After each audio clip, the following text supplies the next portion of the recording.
പ്രാന്തപ്രദേശത്ത് കാലപ്പഴക്കം ചെന്ന ഒരു ബംഗ്ലാവ് ഉണ്ടായിരുന്നു. വർഷങ്ങളായി ആരും താമസിക്കാനില്ലാത്ത ആ വീട് നാട്ടുകാർക്ക് ഒരു അത്ഭുതമായിരുന്നു. പലരും അവിടെ വിചിത്രമായ കാര്യങ്ങൾ കണ്ടെന്നും കേട്ടെന്നും പറഞ്ഞു. ഒരു വൈകുന്നേരം ആകാംക്ഷ പൂണ്ട 3 സുഹൃത്തുക്കൾ അരുൺ, സോയ, കിരൺ ആ ബംഗ്ലാവിനുള്ളിൽ കടക്കാൻ തീരുമാനിച്ചു.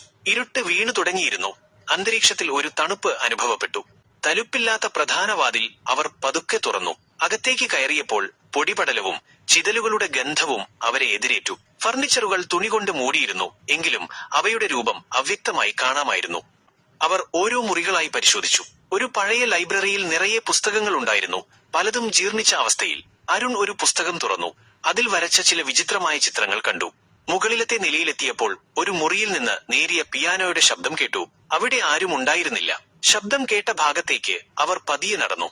അവർ ആ മുറിയുടെ വാതിൽ തുറന്നു. അവിടെ ഒരു പഴയ പിയാനോ തനിയെ വായിക്കുന്നുണ്ടായിരുന്നു.